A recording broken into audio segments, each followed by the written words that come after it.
Morning traders, EURCHF from EURCHF speaking. I'm just having a quick look at a few charts this morning, and one in particular is the Euro Swiss franc.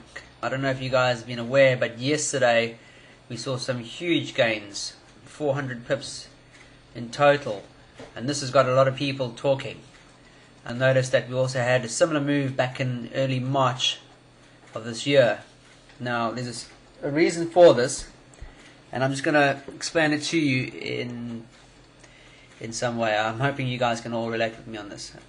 You'll notice that the euro against the Swiss franc has been on a downside. So as of, you're looking here, August of last year, we're seeing a definite down movement, a major downtrend. We've seen how prices come back to test this movement on the way down, but we are definitely still in a down movement up until just recently. And now this recent movement is the one that everybody's been talking about.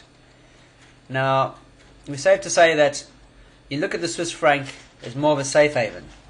In times of turmoil, and like we are having at the moment now with this whole credit crunch, you're finding a lot of people are looking to buy the Swiss franc. And in this case, the reason we're seeing these huge moves, well, the downside in the euro in particular, is because of the fact that everybody seems to be using or buying the franc. The only downside to this is obviously, if the franc is higher, then you're looking at a very economy which is very bullish. Now, if you have a very strong currency, that means if you are as an exporter, it can be quite a problem if you're going to be looking to try and entice people to actually buy your products.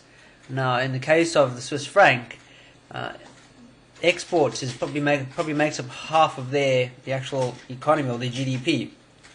Now, with saying that, with seeing the actual chart here, if there's a case in term where you're getting a very, if the franc is very strong, you're going to find that those exports are going to be they're going to be a lot harder to push, and obviously because of that, the GDP takes a bit of a hit.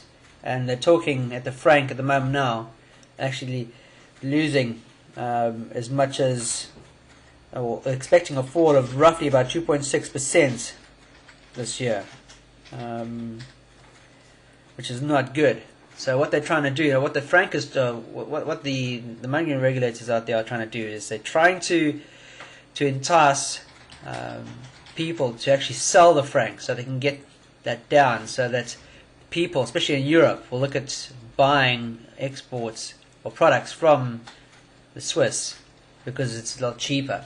So one of the things they do is a lot of the money makers are saying, well, hold on a moment, we can't have the franc at such a high value, because obviously the great side is it's a strong currency, but the downside is that it's going to affect other parts of the economy, and one is their GDP, because their exports are going to take a bit of a knock. So what they do is they in turn will start buying or selling their currency and buying the euro instead.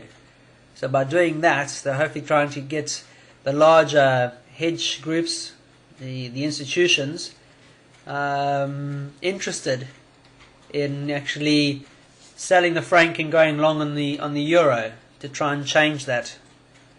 And what you're seeing at the moment now is exactly that. We saw how the Swiss National Bank was saying, listen, yeah, if we still see huge amounts of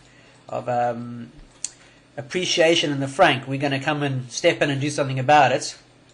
And they did something in March. They started actually buying euro and selling their own currency.